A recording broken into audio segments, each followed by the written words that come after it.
Thank you so much for joining us today. Listen, we are just so excited. We wanted to take some time to just share with you a little bit about Women with Grit. What is the story behind it? How do we get started with it? You know, I've got partner in crime here, Lee Willette. Hey, what's going on? And I'm Sherelle Lands, and we're just so excited about this concept called Women with Grit, where we interview just exceptional women within the community and around the world who are doing phenomenal things. So how do we get started with this concept, Lee? Well, I think ultimately it was a reaction to COVID.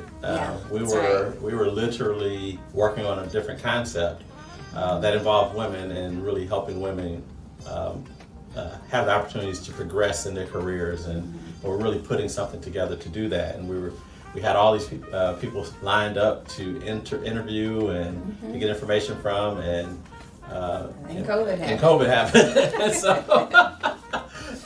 that changed life for everyone. It did, and so for us, we were talking one day. Yeah. And so we're talking about what we're doing, and I said, I'm thinking about doing this podcast, and I'm thinking about doing this, and you said, okay, let's do it. And so Women with Grit came. There it is.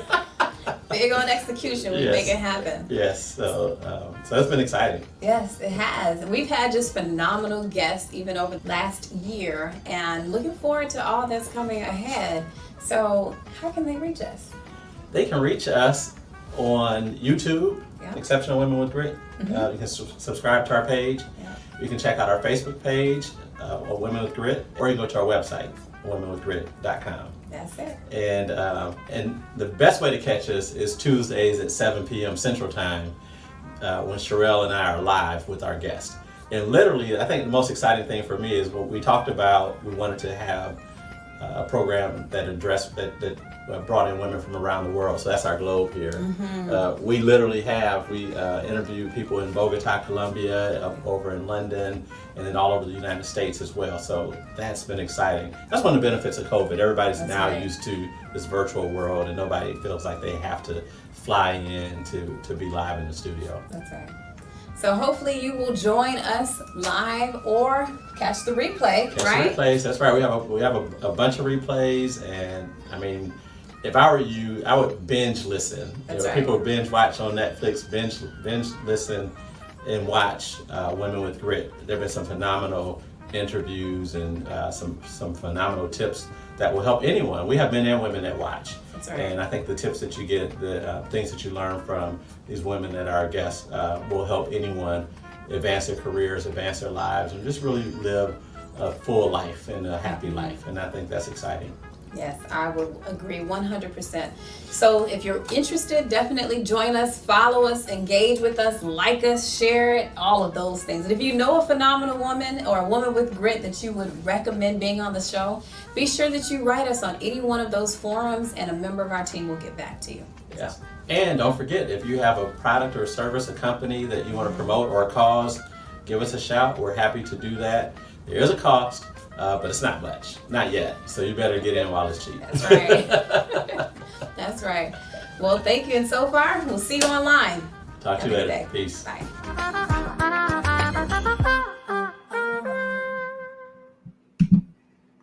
Well, good evening, everyone. Guess what time of the week it is? It is time for Women with Grit, where we interview amazing women around the world who are doing phenomenal things in their communities as well as their cities.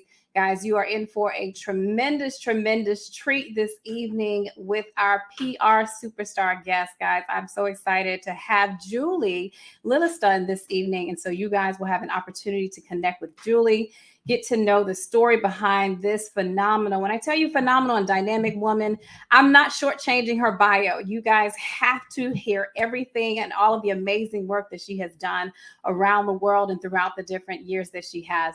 And so what we want to ask you to do right now is go grab a friend, bring them in. You guys know how we like to do it. We love to engage with you to make sure that the content that we're providing, of course, is providing back to you, is providing value to you as well. So go grab a friend, tell them that Women with Grit is on. And yes, my co-partner, who's Lee Willette, will be here any minute now to join us on the dais. But when I tell you, Look, the party will still continue to go on with Julie this evening. So grab a friend, tell them that we're on, and listen. Be sure to leave your city and state in the chat function so that we know who is joining in from around the world. Again, as we said in our introduction, that we have women that we acknowledge and recognize around the world. So welcome, welcome, welcome to Women with Grit. We are still very much celebrating Women's History Month. Listen, when we talk about just the amazing things that women are doing, I mean, tipping our hats and so on and so forth. And so we are closing out this month with a tremendous, tremendous bang with Julie. So let me tell you guys a little bit about Julie in case you didn't have a chance to read her bio. All right. And be sure that you check her out at julielilliston.com. I am going to make sure that you guys have her website here that you can check in with her as we go through this program as well. So let's see. All right, there it is. Make sure you check it out, okay? And make sure that you guys go and look at all the amazing work and clients that Julie has. We have none other than Julie Lilliston. She is the founder and president of Julie Lilliston Communications, a certified women's business enterprise, or WBE, by the Women's Business Enterprise National Council, or what we call WBENC. And as well, a woman-owned small business by the Small Business Administration. Julie Lilliston Communications is a public relations agency specializing in business-to-business communications and thought leadership located in the Nashville, Tennessee area. Julie herself is an award-winning professional with more than 20 years of experience helping businesses enhance their reputation, build their brand, and grow market share. And when I tell you, just amazing work in terms of the clientele that she has worked with. She has cultivated her experience at the Weber Shandwick and MSLGroup in Austin and Chicago as a vice president, and served clients including Archer Daniels Midland, Bayer Healthcare, Animal Health Division, and Mars Incorporated, one of my former stomping grounds. Her work on the GoDirect public education and engagement campaign for the U.S. Treasury and Federal Reserve Banks earned numerous awards, including a PRSA Silver, Anvil, and PRWeek award, which is a big deal if you are not in the communications field.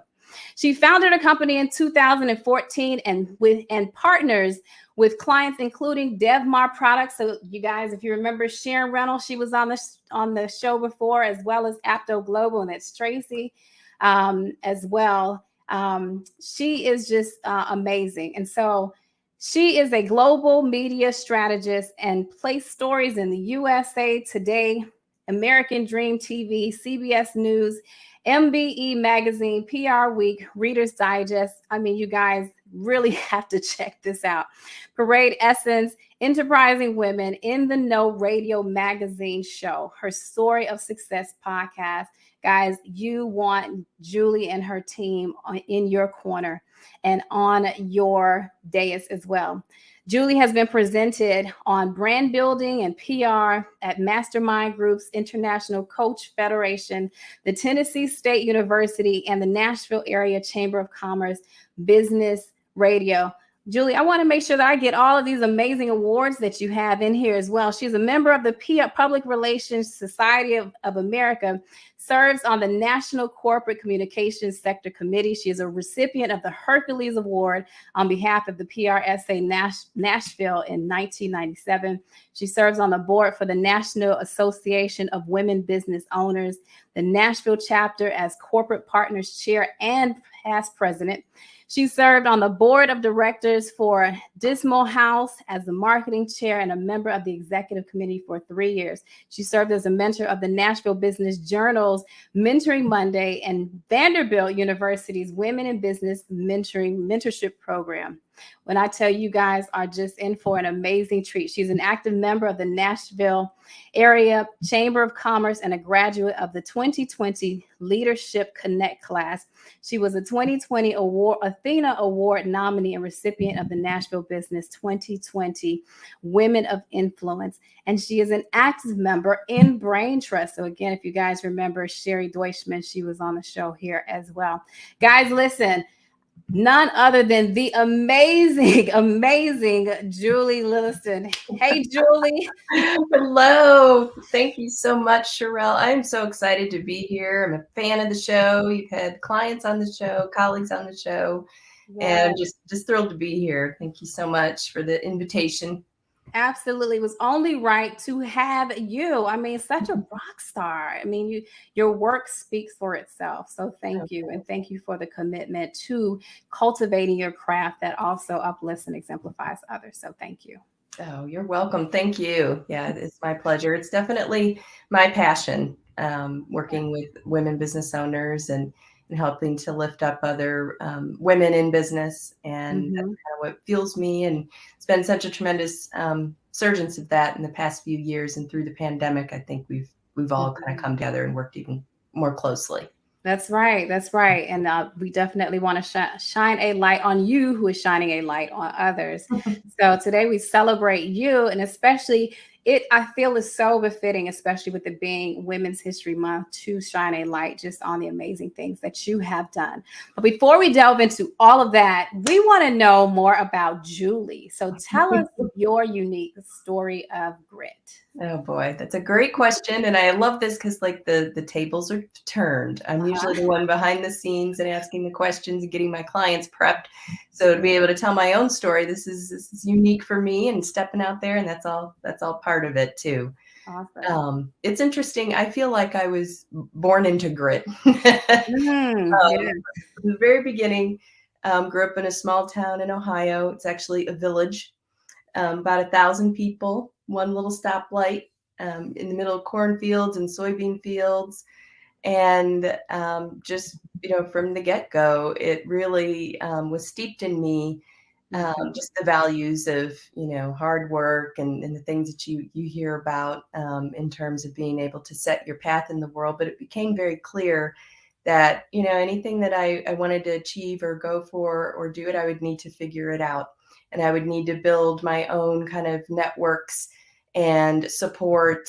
And certainly my family supported me in anything that I wanted to do, and my friends and colleagues. But, first generation, going to college, getting that degree, that was a huge achievement.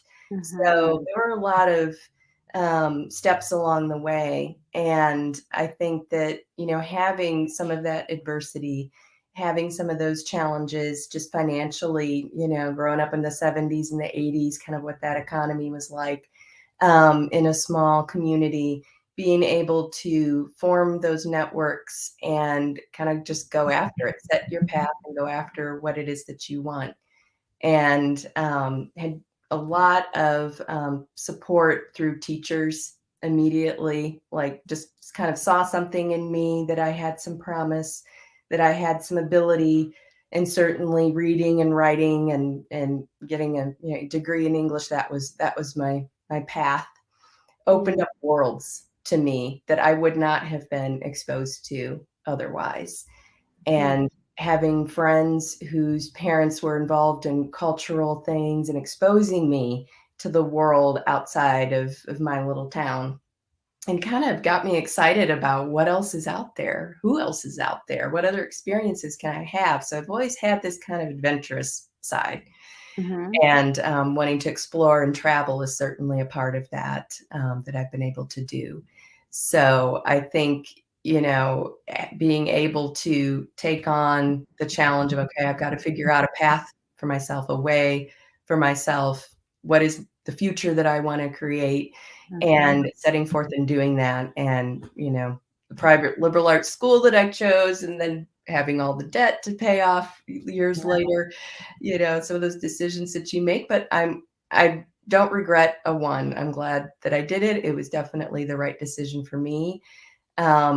And there's a lot to think about as a young person getting started in your career. I really didn't have a path that was predestined for me in terms of, I know in 5 years I'm going to be at this stage in my career. And I kind of have what I call kind of a more organic approach to my career, where, being an English major is kind of a generic major, but if you can communicate and you can write well, I figured that would set me up for something. I didn't know what exactly, maybe being, writing the novel that I want to write at some point in my career, I'll do that. But it gave me a lot of skills, being able to form relationships with people, and that naturally fed into a career in PR. So, I think now kids and students, I think of my nieces and nephews, they really have a path. They're on a track. They're very focused and dedicated.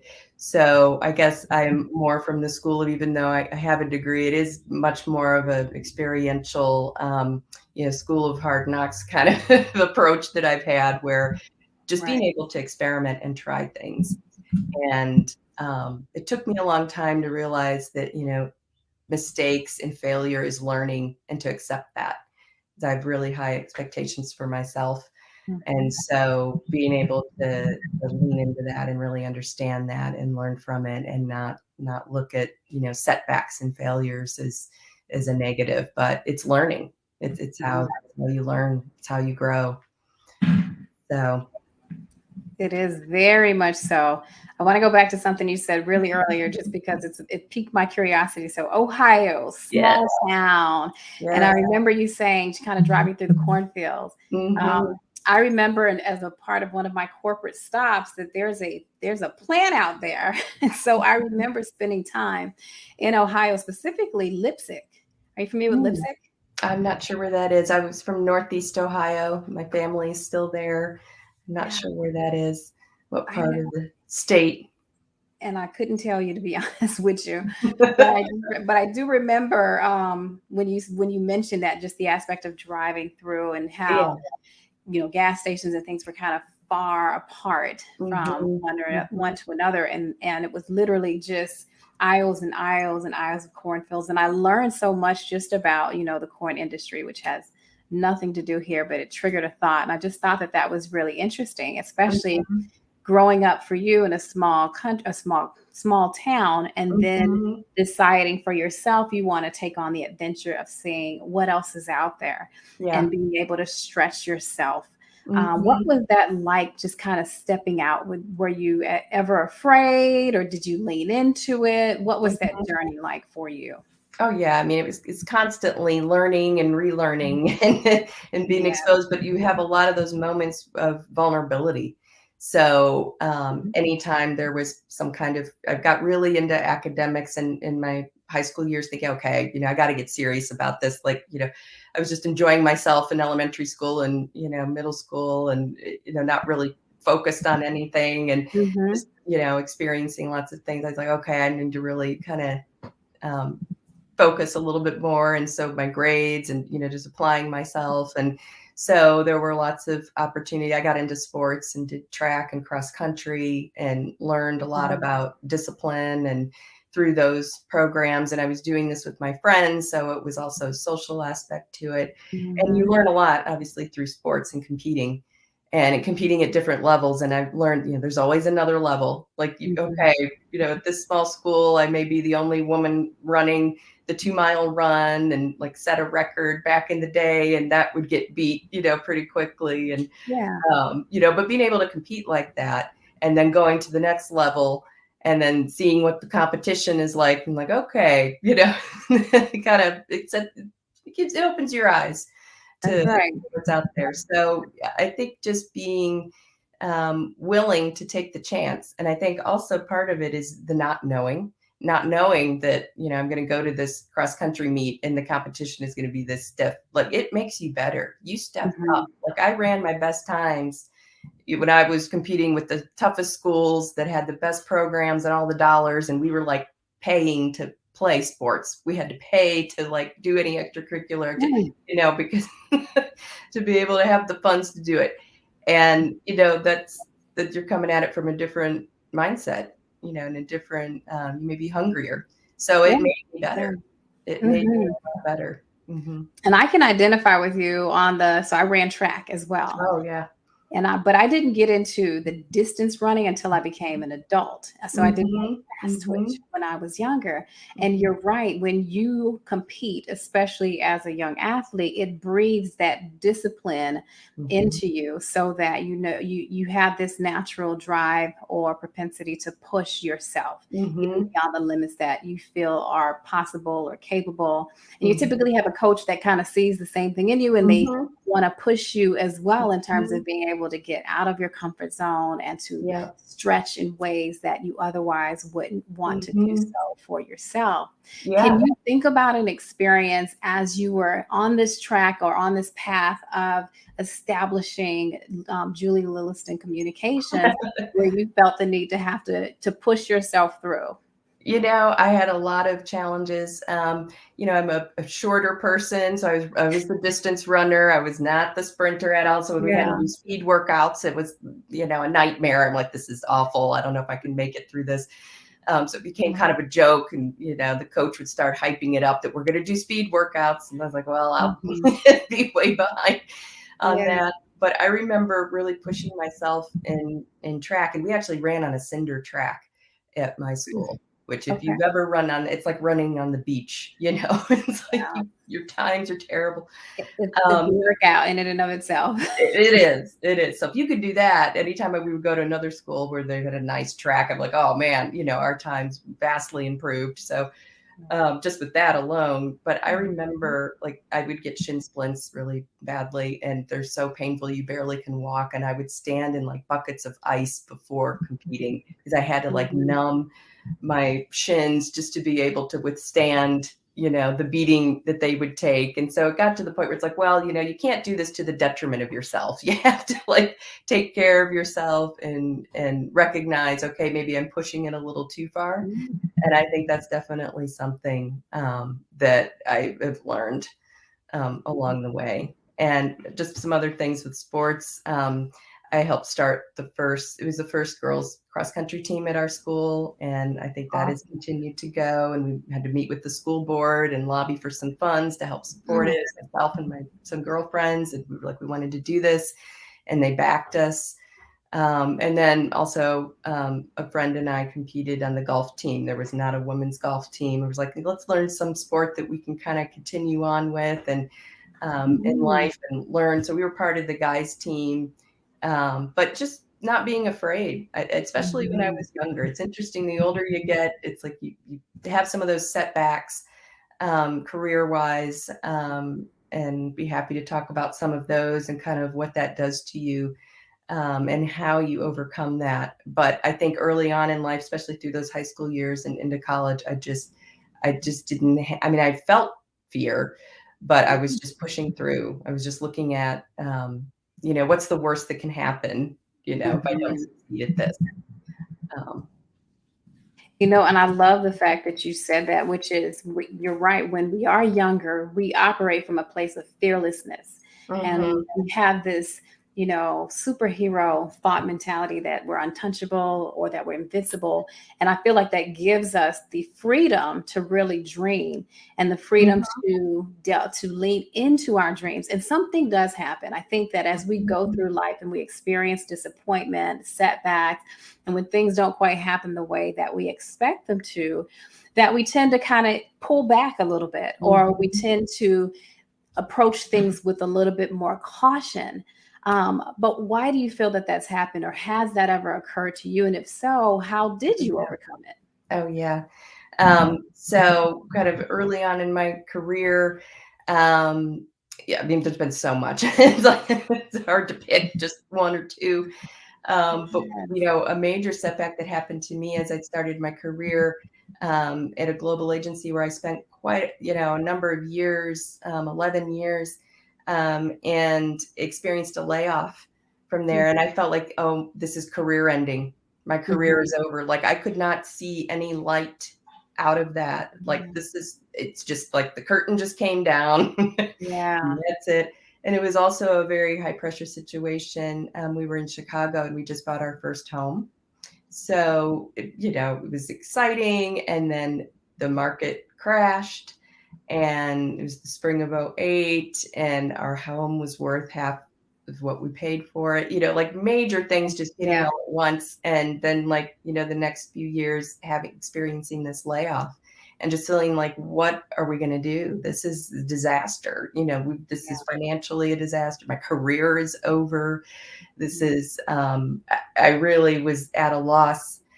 And had a wonderful group of colleagues and to kind of help me get through it. And they're like, you're going to land on your feet, and had the confidence in me where I think when those things happen, you really question everything. Like maybe I'm not good enough. Maybe I'm not, I was a VP level.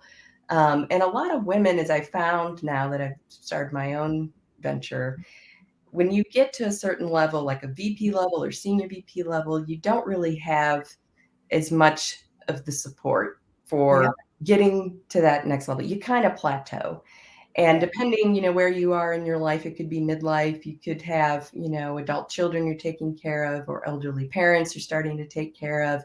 There's just a lot of other demands that kind of corporate track may not be as flexible for. Right. And I just noticed them leaving the workforce. I mean, we've certainly seen that during COVID, women leaving corporate life, just like it's just not for them anymore. And I think there was definitely some of that, but where I really focused was like, is this my performance? Is this my ability? How am I going to get to the next level? What do I do now? So it was a definitely pull the rug out from under you kind of moment. And, being able to have a network of some colleagues. And I just started kind of getting out there and found another comparable role at another global agency in like 4 months during this downturn. I mean, I really just like attacked it. I was like, what are we going to do? And that role, like within the first few days, I was like, this just isn't going to be the right fit for me.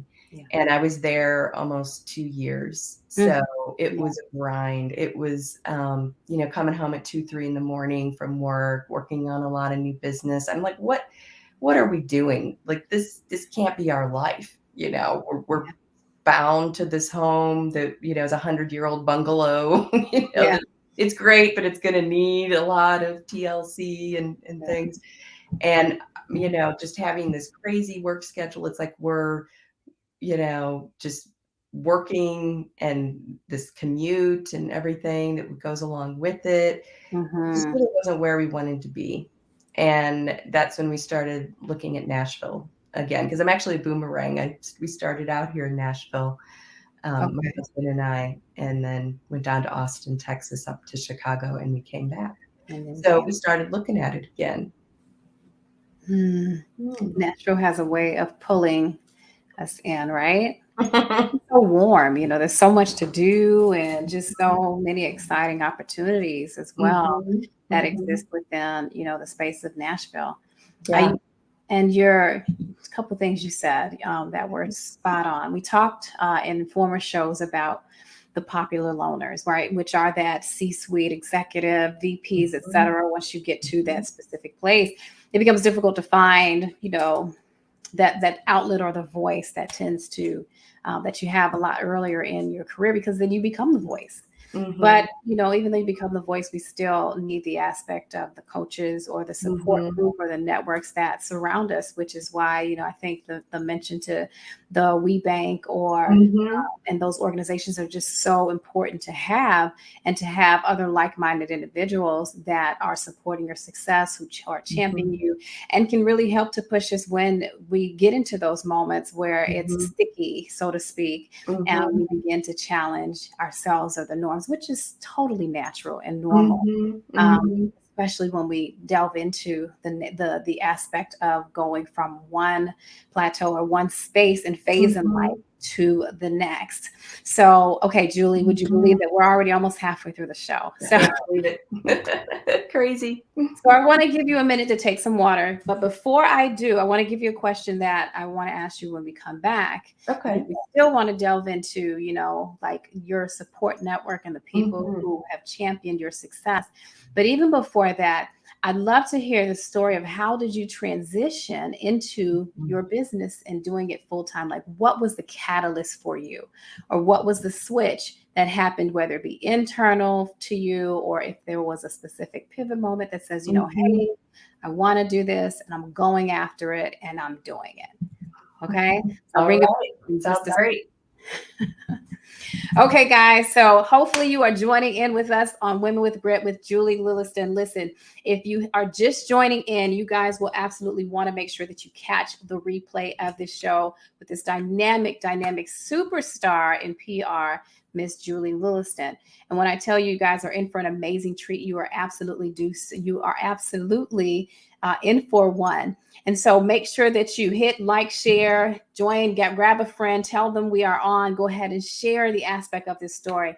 We do this because we want to celebrate the amazing women who are doing just phenomenal things around the city, around the world, and shine a light, right? To shine a light on just the different places and spaces where women are really pushing it and knocking it out the ball. And remember, the aspect of grit, of course, is the ability to hunker in and to really make things happen, but not at the expense of self. And so we'll talk a little bit about the balance between that so that we don't take for granted the need for self-care while we're still actually pushing and while we're striving to be successful and doing those amazing things, right?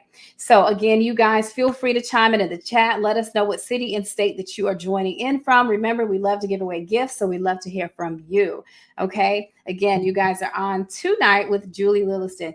If you are interested in sponsoring our show, you can absolutely do so. Be sure to reach out to our team at www.womenwithgrit.com. You can reach out to us on Facebook and send us a message. You can reach out to us on LinkedIn, on Facebook, LinkedIn, Instagram, as well as YouTube. So any one of those forums will reach a member of our team.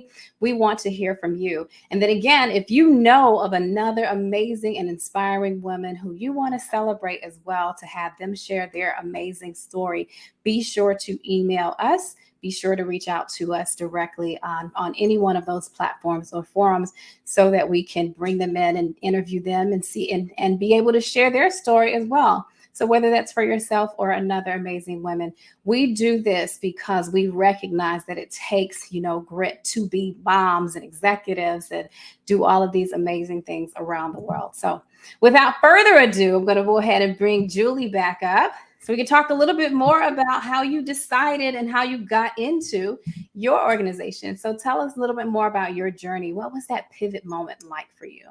Yeah, that's a great question. And there definitely was a pivot moment. So I talked about, being in the global agency world and experiencing a layoff after we relocated to Nashville, and we made that choice really for quality of life. It was like, we got to get more balance. We didn't realize that we had a choice. We thought we were locked into this whole, mortgage and everything. It's like, well, the most powerful thing we had was figuring out how to create a choice. And make a decision. It's like, no one's, forcing us to do this. Like, we can go somewhere else. We can figure this out. We could take this step. And Nashville came up on the scene as a place to do that. And, after not being here for 25 years and coming back, I was like, I recognized the street names and nothing on it. Like, it completely changed in this city. Yeah. There were some old haunts we had to find and get reacquainted with that were still there, that are kind of disappearing. But we were like, wow, this city has really changed. There's a lot of opportunity here. And I had joined an agency. And from there, I went to a startup and got laid off again. So we had a mortgage in Chicago, rent in Nashville, looking for a house. We were able to finally unload the house up there, started looking here, going through these different job changes that just weren't the right fit. They just weren't working out for me. Yeah. And, Nashville's a very welcoming community. It's a wonderful network, and starting to get tapped into that. When we were making the move down here again, I literally called people up I had not spoken with in 20 years and said, hey, do you remember working together at the chamber or wherever I was? And they met with me, and I got a clue in of kind of what was going on in the city, who was who, what was what. And they just opened up their Rolodex and were like, here, meet with this person. Let me make an introduction here. Let me make a referral there. That is the Nashville way. That is what I try to do when I'm meeting with people. And so it just kind of blossomed from there. And felt like this is going to work out eventually. So I had a couple more blips in the road, had experienced this layoff, was like, all right, I'm just going to go into social work. Yeah, that's probably what I should have done, 30 years ago. I'm just going to switch it up and do something else with my life. And I got a call from a colleague who was like, hey, I'm starting a new venture and I need some PR help. Would you be interested? And I was like, all right, I'll do this. I'll do some consulting. And people had suggested through the years, why don't you consult and why don't you, become an entrepreneur? I'm like, why would I want to do that? There's no security. There's no, loyalty. It's like, well, what happened to me in the corporate side? It's like, what's any different? You still have risk. So I started with the consulting and I was like, oh, I really love this.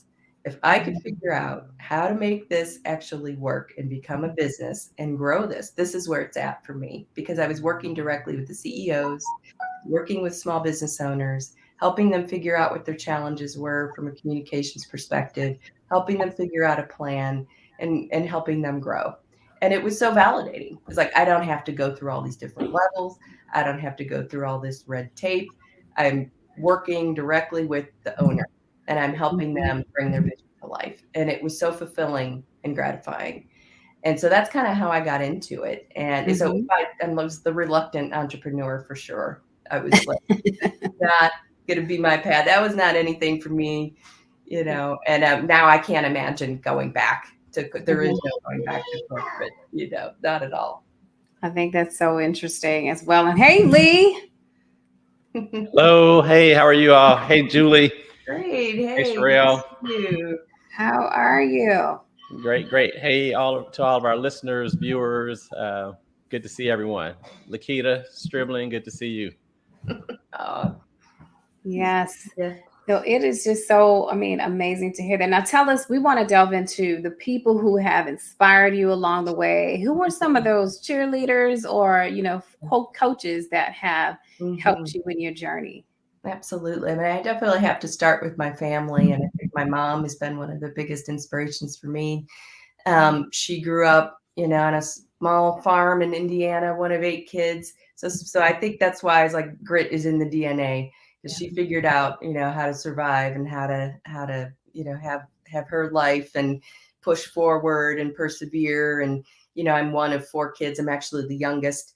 So, having those battles throughout the years, and you're growing up and you're the youngest, even though everyone's like, you're the baby, it could be hard to be heard sometimes with the bigger family. And so she's definitely one and still is an inspiration to me, just everything that she's gone through in her life and what I've learned from her.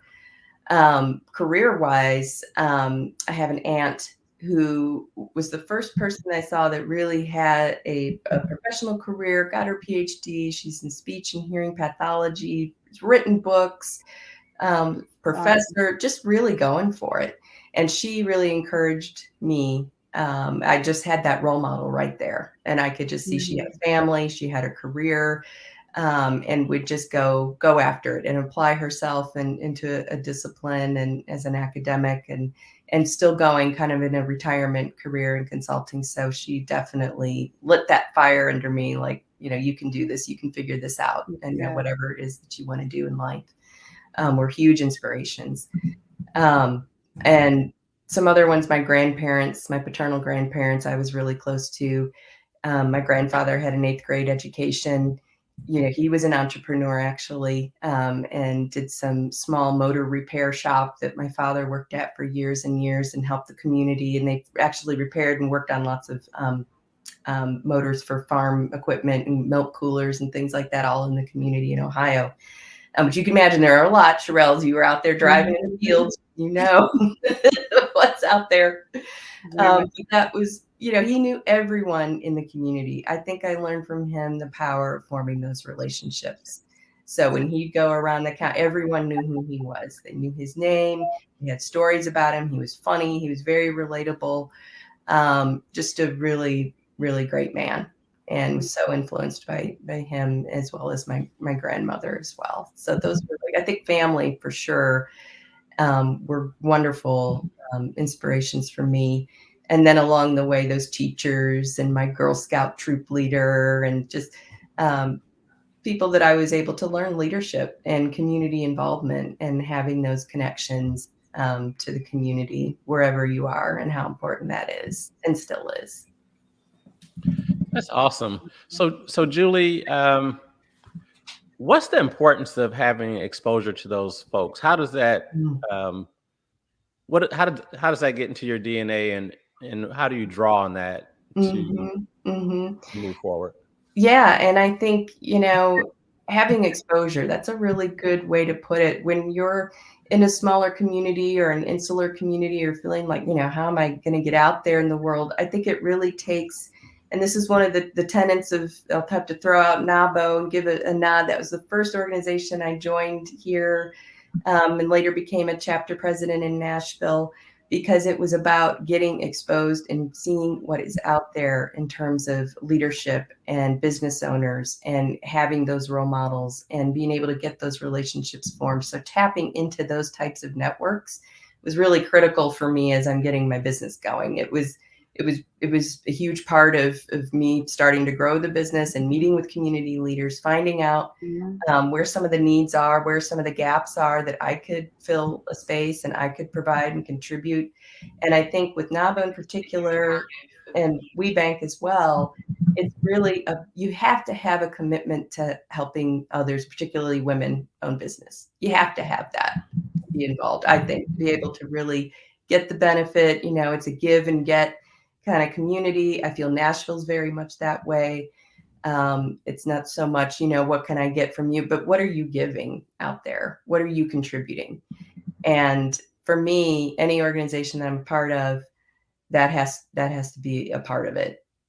So being able to then, in hand, make those introductions, make those referrals for others, hire them, refer them. It's all just part of the community here, and I love it. I love being a part of it. That's wonderful. And so I'm going to ask you an off the beat question. What do you do for fun? I know, I'm so work committed. I do have fun, and one of the things that I love to do, I love to cook. Okay. And I kind of explain as I love to explore different cultures through food. So it's one of those things where, like, on any given New Year's Eve, I think nothing of like, okay, I'm going to make a French meal and figure this out. And, we may be eating at midnight, but it'll be phenomenal.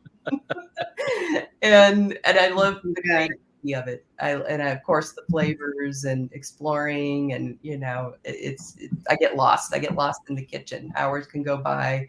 Luckily my husband's good at the cleanup, and there's several stages of cleanup depending what I'm taking on. But I love that. And, of course, entertaining goes a part of that. So I've hosted a lot of Thanksgivings and Christmases with the families, and, love doing all of that. Travel for sure, which has mainly been around the U.S. I hope to explore more, some other areas, and getting overseas now that things are opening up. But I think you can learn so much through travel. And of course, food's a part of that. Music's a part of that. My husband plays music. So being able to go out and see him play and support that, and the community is also something else that we do for fun. Okay. And what's your go-to dish? And when's the next time your husband's performing, and where? Oh gosh, my go-to. I don't know if I have a go-to dish. Well, I was making some homemade pizza recently, had a nephew come through town, and this was a recipe that my mom had created, and she makes it in a cast iron skillet. And I have her skillet, and it's in the oven. So it's like your own homemade deep dish. If you like that style pizza, I'll share a recipe. Happy to do so. That's always a good comfort food. And my husband's actually playing this weekend at two places. He has an instrumental band called the Lilliston Effect. And so they're playing at Van Gogh's on Saturday, which is over in East Nashville. And then on Sunday, they're starting a new season out at Arrington Vineyards. So they'll be out there several times throughout the summer, which is just wonderful. And it's been a blessing to have that through COVID, to be able to go outside, hear live music, relax a little bit. And so that has been a wonderful experience the past couple of years. Okay, wonderful. We'll have to keep track of him. Yeah. I think. Yeah, very much so. And the next time you hook up the deep dish, let us know. I know, the deep dish connection. Yes, very much so. Julie, tell us, what would you say are some attributes, whether you have exemplified of yourself or that women or people in general should have when it comes to being successful in business? And you can tailor it specifically from a communications perspective if you choose to. Yeah, I think there's definitely, being able to relate to others. I mean, obviously from a communication standpoint, you have to have kind of a rapport and get to know people. And a huge part of PR and communications, it's funny because I've been told I'm the most soft-spoken PR person people have ever met. I hear this from journalists and media. They're just like, and I'm like, well, you don't have to be the loudest in the room to be effective. And I think that's one of those things that a lot of people in PR, they're like, I got to just hammer, this home to media constant, it's like, no, it doesn't really work that way. Let them kind of come to you once they get to know you. But those, certainly you got to be tenacious, you have to be determined, and you have to really follow through. But I'd say some of the other things that I've really learned and have spent a lot of time kind of working on that are secrets of success is really just self-awareness. Really knowing who you are not, staying true to that. And that for me has come through mindfulness and through meditation practice over the past few years. That has really helped ground me, keep me focused. And so I keep developing that. And I would say as any successful leader, really having that self-awareness is critical. That is fantastic. Self-awareness, I think, definitely goes a long way. Now, tell us more. I want to delve into, because you've done so many amazing things. What keeps you grounded apart from, the aspect of meditation and that? Because I think that's so important. But when you think about other areas or aspects of self-care, what things work for you? Yeah, I have to, through COVID, it was a challenge. I haven't really been back to my gym as much. So I kind of got off that, had the COVID weight to get off and get back on track. I'm now at my pre-COVID weight, so like that has been a challenge, and you've got to be focused on, so definitely for me, it's walking. I think I walked over 1 million steps last year, which actually probably isn't that much, but for me, it was like, I, look at my little charts and graphs. I was like so impressed. This is almost 700 miles. And I was like, yay. But, definitely exercise is key. I've got to keep my energy up, because if I don't have that, I'm not going to, feel well, feel good. And I think feeling good is a big part of it. And you got to have fun with what you do. I think, for me, keeping grounded by being out in nature is a really good. I live in South Nashville, so I'm over by the Ellington Ag Park. I go over there and look at the horses. I'm like, immediately my blood pressure goes down. I calm down. I'm getting exercise. I'm outside. That's a big piece of it, and kind of getting back into biking again. So a lot of outdoor time that immediately just diffuses any kind of, anxiety that you might have, frustration, and just kind of work it off. So hope to really get back into the gym. I got to get the weights going. It's just got to happen. I hear you. Yeah. The older you get. For sure. Take it. I do understand that. Yeah. So it's interesting. You talk about COVID. I got on the elevator at my office today, and there was a lady coming in, and she said, "Man, I haven't been in this building in 2 years. I wonder if my pass key works, and how do I get up on the elevator?" Right. I don't know how to do this anymore. Yeah, so that was really funny. Out of practice. So what do you see? How do you see your business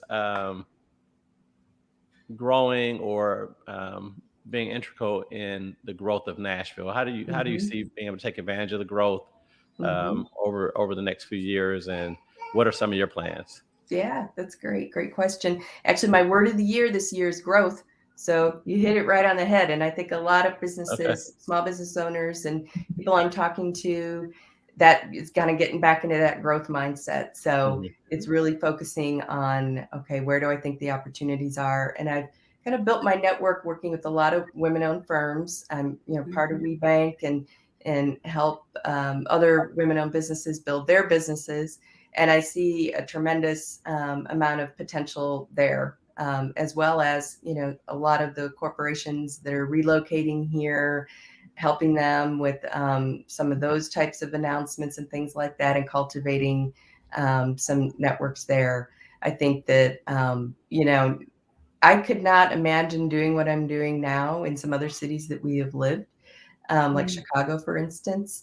Nashville, just being the kind of city it is and being able to get tapped into the networks pretty quickly is definitely the place where I need to be able to do this and expand out. I work with clients that are across the Southeast. I've had some on the West Coast and elsewhere. As long as I have a cell phone and an internet connection, my laptop, I'm like in business. I can work from anywhere, which is very fortunate to be able to do that. So it's helped introduce me to other national networks and tap into that too. So I think that, with a lot of the relocation companies, particularly, there's been, a lot of growth in financial services. We've seen all kinds of private equity firms coming. I think there could be potential there for me to continue growing. And, one area that I do want to work on and tap into is helping businesses that are looking to sell in the next 3 to 5 years, and help them with a business brand builder. And so how we can help build them up to attract the most lucrative buyer. And that comes through some of the work that I do with reputation management, media relations, speaking engagements, awards programs, really kind of helping them elevate and enhance their reputation for that purpose. So I think there's a lot of potential there. It's particularly with the women-owned business. I know there's a huge segment there that are, they want to sell, get that big check, go spend time with the grandkids, travel, other things in their life, and help them do that. That's what I love your the niche that you've picked out, and being able to really identify kind of the trends of people wanting to sell their businesses over the next 3 to 5 years. And I think that, so how do you sell them on the importance of building their brand and how that adds value to them on the back end, especially older companies? Sometimes we kind of get stuck in our ways, and we're like, no, everybody knows who I am. What are you talking about, girl? So well, it just depends what they want and what their goals are. So everything that I do, and I focus on the business to business side of PR, really has to ladder up to their overarching business objectives. If it doesn't, it's not really effective. We're just out here executing a bunch of tactics. So for me, it's like sitting down and really figuring out, okay, what is this growth strategy that you have, and how can I help you get there? And I think that, I've had some examples of where I've helped some businesses do this and help them, realize that ROI. That's what it comes down to. And that's what's critical. And if they're not growing, then it's not working, and so you got to figure it out and change some things up. So that's kind of where I focus. Gotcha. That's wonderful. That's awesome. Go ahead, Lee. Okay. So how do people get in touch with you? Shout out your social media, and I have a question about social media too, but shout that out so people can reach out to you.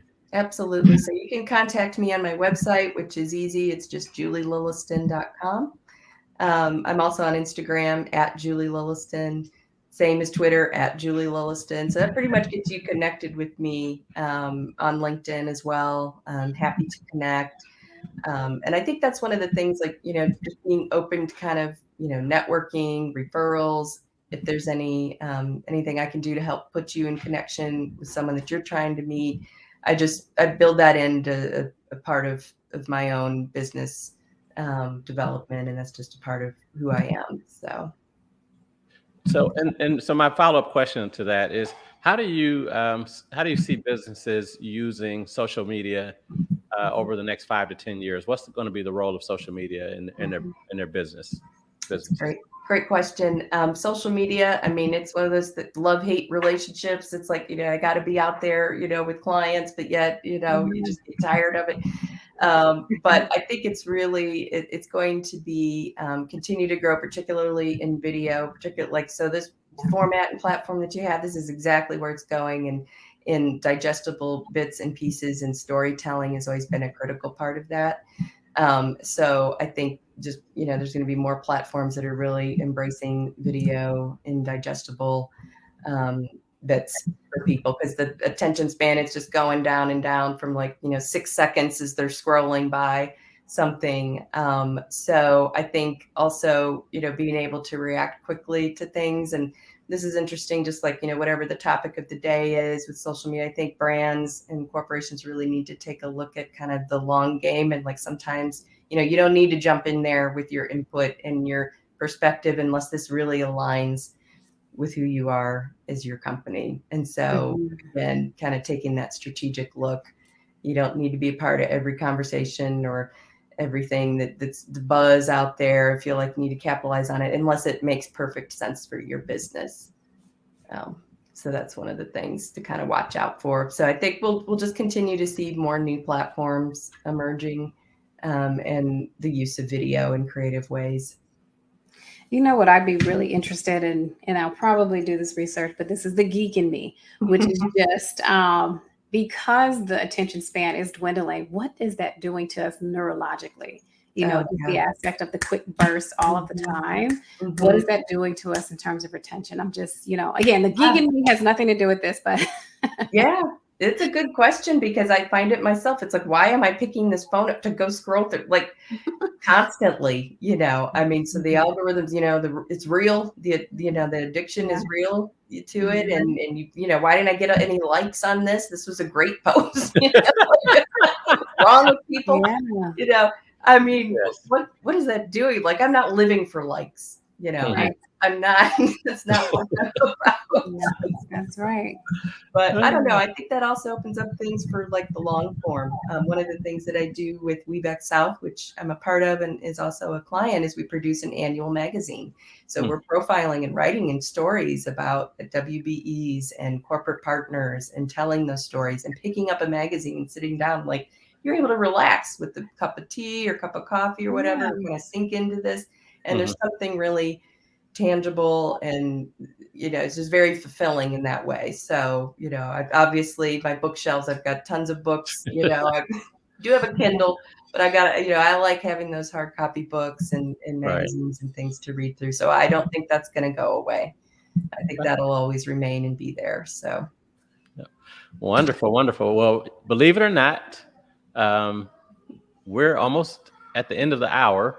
And so I want to give you a chance to give any nuggets or words of wisdom or parting words that you like to share before Sherelle wraps up and summarizes everything we talked about today. I love those summaries. It's so amazing. Yes. I can't wait to see it. It's a nice little, flashback here. Yeah. This is your life. Let's see, nuggets and words of wisdom. There's so many, but I do have to share a quote actually from Sherry Deutschman that she shared in one of her talks. It was so great. And I have it on a little sticky note on my monitor, but it's be bolder, think bigger, ask for more. And I just love that quote. I try to share it as much as I can because I think it just really speaks to any entrepreneur out there that's playing small. And so that's always a challenge to me, to play bigger and to go bigger and step into that role. So that's always a good reminder. And then one from Michael Bircham, act, deliver, and price is a premium. So I don't care if you're just starting out or if you've been in business for a while, that's a really good reminder as well. And set that bar high. Go for it. Okay. One more time. The one from Michael. Act, deliver, and price is a premium. Okay. Awesome. Don't sell yourself cheap. That's right. That's right. Hey, there's a high cost to cheap. Let me tell you. No matter what. Yes. That would be a good book. Yes. Yeah. All right. Well, this has been awesome, Julie. Truly, truly awesome. And it's hard to believe that the hour has already gone, but I want to make sure that our guests can get a quick soundbite of some of the key things that we captured, but that's no excuse for you to just kind of skip to the end, go back and watch it again, catch the replay, especially if you are just now joining in, because Julie is nothing shy of amazing. So 1, be adventurous, be comfortable with taking the risk and stepping outside of your comfort zone so that you can achieve the things that are truly important to you. build relationships. Julie talked about the nature of her relationship, even back home, right? And making sure that you are comfortable going outside of your box to build the relationships, whether it's with individuals that are within your field or within your demographic or even within your culture or outside of that. Step outside of that box. Be comfortable taking risks and making mistakes, because that is a part of the learning. And if we don't have the opportunity to make the mistakes or even take the risk, who knows where we would be or what we would truly be able to accomplish. Moments of vulnerability are okay. Say it with me. Moments of vulnerability are okay. It's okay to be vulnerable, recognizing that that is the aspect of the total self that we have. Focus and be comfortable applying yourself. Be disciplined along the way. Take the opportunities to continue to stretch yourself, but recognize when you're pushing too far, and also be comfortable with listening to your body. Take moments of quietness and appreciate the simple things in nature, like breath or the ability to move and be. Those things help to connect us and keep us grounded. Be willing to take a chance, and be willing to take a chance on yourself. One of the most powerful awarenesses that Julie said, she said, one of the most powerful awareness one can make is to realize that we have the ability to make a choice at any moment. So don't feel stuck or stay stuck if you feel stuck, right? Be willing to take the step and move in any case or either direction. You can be able to do that. Be comfortable making the ask, because the answer just might be yes, or how may I help? Or someone may be comfortable opening their Rolodex or even taking you on to mentor you. Have someone in your corner that champions your can do. The person that can continue to push you when you find moments of getting stuck, that person that cheerleads your success, that person that is there to continue to push you further. Get out there and tap into networks of support. They are everywhere. Be willing to, again, make the ask and take the step. Develop a spirit of reciprocity, right? Instead of always, what can I get? Ask yourself, what can I give? How can I use the tools and resources that I have to contribute to a network, a circle, a specific industry in such a way that it is helpful? Be the one that makes the introduction for others. Begin to give it forward, pay it forward in such a way that you help others to be successful as well. You don't always have to be the loudest in the room. Sometimes it's about sharing your story and allowing the right people to find you, so that you're always true to yourself. You are authentically walking in your truth, and you're self-aware as to how you show up. So stay true to yourself. Find your place of peace while you build. Stress is everywhere. It's an aspect of life, but recognize that there are moments where you can go within to reconnect and rejuvenate your inner peace. Tap into the right networks, and don't forget, do not play small. Just as the quote that Julie gave by Sherry Deutsch mentioned, which simply says, to be bolder, think bigger, and ask for more, because a closed mouth won't get fed, right? So in the same respect, if you don't ask, people will never know exactly what you're looking for or what you desire. And then the second quote by Michael Burcham, which was, act, deliver, and price is... Price as a premium. Price is a premium. Exactly. Exactly. So don't undercut or sell yourself short, because sometimes cheap is the most expensive, right? And so we believe in being able to continue to inspire. And this has been extremely, extremely, extremely a great time with you, Julie. Listen, she did say that she is looking to help businesses that are creating their exit strategy within the next 3 to 5 years. So if that is you, and if you want to learn more about Julie and all the amazing things that she has done and is doing, be sure to catch her on her website. You can find her on LinkedIn. You can find her on Instagram as well as Twitter, and all of her links are posted in the comments section. Be sure to share this, because of course, as we share with one another, we're sharing our lives and our stories. So thank you so much, Julie. This has been such a phenomenal time. And I just, personally want to thank you for all that you're doing to continue to exemplify and uplift the lives of others. So we, are just humbled and honored to have the ability to uplift you. Oh my goodness. This has been so much fun. It's been a tremendous honor. And I just love that recap. Anytime I'm feeling a moment, I'm going to have to go hit that replay and just hear that recap. Be like, this is what I'm all about. Yes. That will keep me grounded. So that was a wonderful gift. So thank you. For sure. Thank you, Julie. Thank you to all of our listeners and viewers. Hey, don't forget, like, share. It's more important to share this than it is to like it, as we heard earlier. We don't live for likes. We do live for shares. We think that we got to get exposure. Yes, the more people that you expose to Julie today and our conversation with her today, the more you'll bless others in your network and help them to grow their businesses, and then also just kind of grow themselves personally. And I think that's what it's all about. The more we grow personally, the more we can grow in our businesses, our corporations, or whatever our roles are. If our roles are just as parents or even retirees, we can do greater things. So thank you so much, Julie. We really appreciate you. And I look forward to meeting you sometime. I know. We got to meet in person. Absolutely. Yes. Would love that, Yes, as well as with Sherelle. So appreciate you both so much. Thank you. You're welcome. Take care. And we'll be looking for your husband. What was the name of the place this weekend? Let's see. 2 places. He's at Van Gogh's in East Nashville and Arrington Vineyards on Sunday. Okay. All right. So if you want to hear some good music, that's right. Go check out the Lilliston Effect. Right. Okay. All right. Thanks a lot, everyone. Take care. Have a wonderful evening. Good night. Take care.